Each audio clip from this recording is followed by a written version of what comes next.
उदालगुरि जिल्ला साखाथि खौराङाव इउपिपिएलनि जयनिं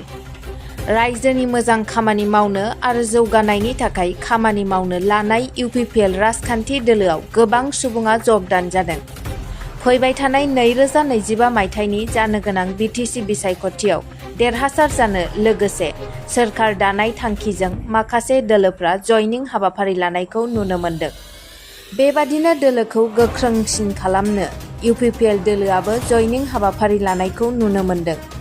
दिनै उदालगुरि जिल्ला खौरां प्राइमारिनि सिङाव लानाय इउपिपिएलनि जयनिं हाबाफारियाव बाहागो लानानै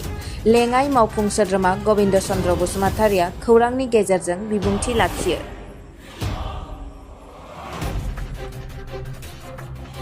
खौरां प्राइमारि कमिटिनि सिङाव जयनिं प्रग्राम लादोंमोन। दिनै गुबुन गुबुन हान्जानिफ्राय सा 70 सुबुङा इउपिपिएल जगदान खालामबाय। जों बेनिखाय गोजोननाय मोन्दों, रंजानाय मोन्दों जे इउपिपिएलनि जि आदर्श जि खुंथाय बेखौ पसन्द खालामनानै मोजां मोननानै दिनै बिथांमोना जोंनि हान्जायाव हाबफैदों आरो बे बिथांमोननि जि जगदान बेनो जोंनि बोलोखौ गोख्रोंनिफ्राय गोख्रों खालामगासिनो। जों बेनिखाय गोजोन मोन्दों आरो साबायखर होदों जायफोर जगदानखौ बिथांमोनखौ जों आदरनि जनायदों आरो आसा खालामदों फैगोन समाव आरो बिदिनो गोबां सुबुंफोर जयन खालामगोन। जोंनि खबर मोननाय मथे जोंना टाउन एरियायावनो आरो फ्राय 100निख्रुइ बांसिन जगदान खालामनो थाखाय रेडि जाना दं आरो जों बिथांमोनखौ सम जगदान खालामगोन। बिटिआर सरकारा जे 900 सोद्रोमाफोरनो एलपि आरो इउपिनि बिटिआर सरकारा थिसनथाइ बिलाइ गथायबाय 900 सोद्रोमाफोरनो फोरोंगिरिफोर जायफ्रा एक्सुवेलि फिक्स पे बा माबाफ्राव हाबनानै थानाय डेट पास अन खालामनानै फिक्स पेफ्राव हाबनानै थानाय बिथांमोनखौ जों रेगुलार खालामनाय जादों। फ्रेश बेबायदि माबाखौ सोबावनाय जागोन। 900 जिखिनि एमप्लयमेन्ट मोनबाय बिथांमोना गोबां बोसोर फुल पेमेन्टनिफ्राय बन्चित जाना दंमोन। बेनिखायनो दिनै बिथांमोना जगदानखौ जों गोजोननाय मोन्दों आरो बेबायदिनो जों नेक्स्ट माबाफ्राव जों गुबुन गुबुन बिफाननिबो एमप्लयमेन्ट जों होगोन। इतिमধ্যে जोंनिफ्राय एडभार्टाइजमेन्ट ओंखारसिगोन बे साननैसोनि भितरावनो। जा थार्ड ग्रेड आरो फर्थ ग्रेडखौ जों जेरै एपइन्टमेन्ट होनो हायो बेनिखायनो थार्ड ग्रेड आरो फर्थ ग्रेडनि थाखाय जों एडभार्टाइज होनाय बे साननैसो ओंखारसिगोन। आसा खालामदों बिटिआर ओनसोलनि गासैबो हारि हारिसानि सेंग्रा सिख्लाफ्रा बिनि थाखाय गावखौनो एप्लिकेसन होगोन। एप्लिकेसन होयोबा बिथांखौ इन्टारभिउ होनानै जिबायदि सिस्टेम मेरिट बेसिसआव बिथांखौ एपइन्टमेन्ट होनाय जागोन। दाहालागैथ' जेबो असुबिदा जायाखै जिहेतु बिथां मावगोन जों मेरिट बेसिसआवसो होलांनाय जादों बेनिखायनो जेबो असुबिदा जायाखै आरो जानाय नङा। बेखौ जों होबावगोन जिहेतु जोंहा नैबे मेयानिया जितु खालि टिचिं लाइनावल' होदों जा बिभिन्न डिपार्टमेन्ट दाबो बहुत पस्ट खालि जादों बिथांखौ जों होगोन। दिनै जोंनि भैरबकुन्द ब्लक कमिटिनि सिङाव थानाय खौरां प्राइमारि कमिटिनि दैदेननायाव मोनसे ग्रेन्ड जयनिं सेरेमनि जादों आरो बे ओनसोलनि गोबां गुबुन गुबुन हान्जानिफ्राय दलै नोगोरै बयबो फैनानै जयेन जाफैदों। आङो बरायदों जिल्ला कमिटिनिफ्राय आरो साबायखर होदों आरो बे ओनसोलनि जायफोर रायजो राजाफोरा दिनै दलै नोगोरै जयेन जाफैदों बिथांमोना थार समाव थार थांखि लानानै जयेन जानो हादों आरो बेयो जोंनि मोनसे थुलुंगा जे खसाकै प्रमद बर'नि दैदेननाय इउपिपिएलआ जोंनि ओनसोलनि जौगानायनि गोबां खामानि मावदों आरो बेफोरबायदि खामानि मावनायखौ नुनानैनो दिनै जोंनि ओनसोलनि गासै रायजो राजाफोरा बिभिन्न जाति जनगोष्ठीनि बिभिन्न धोरोमनि सिबियारि रायजो राजाफोरा दिनैनि जोंनि नैबे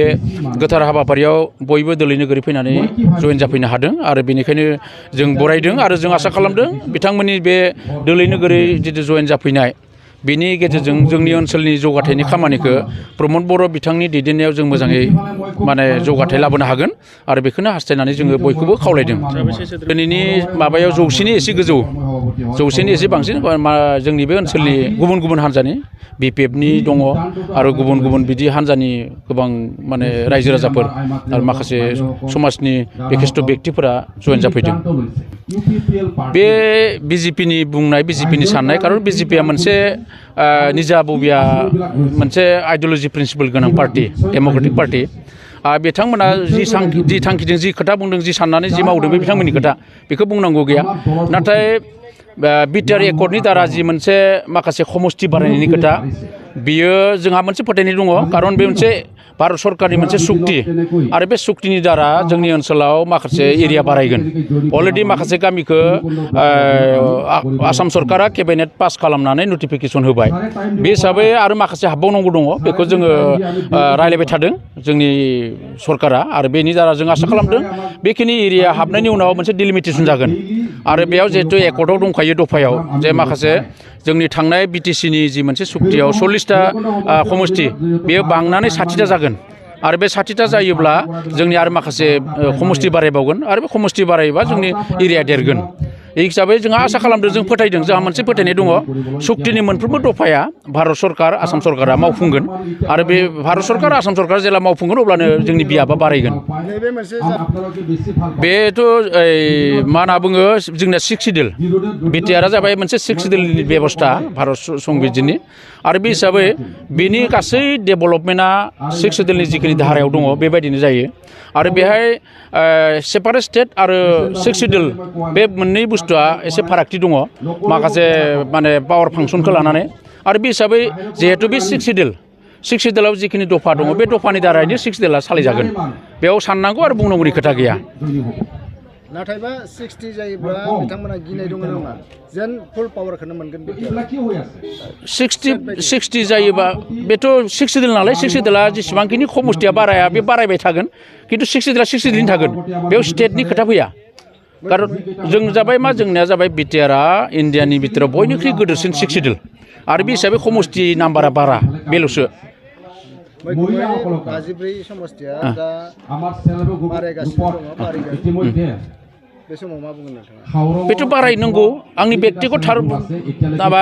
फारसेनिफ्रायबो बे जेरै एकर्डनि दफायाव दङ बेबादिनो एकर्डनि दफा बायदि बेयो बारायनांगौ आरो दा बारायखौसो जों एसे दुखु मोनदों जे मानो बारायाखै थाबै मानो मावफुंनो हायाखै खारन दा 2025 सनआ बारा गैलिया जोंनि काउन्सिलनि जिथु इलेक्सना जेनेरेल इलेक्सना बे गतिके दा आं आसा खालामदों खम समनि गेजेरावनो जोंनि बेखौ भारत सरकार आसाम सरकारा मावफुंनानै होगोन 2025 इलेक्सन बिटिआर इलेक्सन फैगासिनो दङ डिलिमिटेसन खालामनायनि समा दंबाय बे सरकारा मावोबा बारा समायनि खोथा गैया थाबैनो मावफुंनो हायो खारन जोंहा 40टा दंखायो आरो बाखि एसे बानायबावनांगौल' थागोन बे बारा गिदिर खामानि नङा आरो आंनि फोथायनाय बेखौ भारत सरकारा अलरेडि सिन्था धारायाव दङ बेनिखायनो जागोन होननानै आसा खालामदों आरो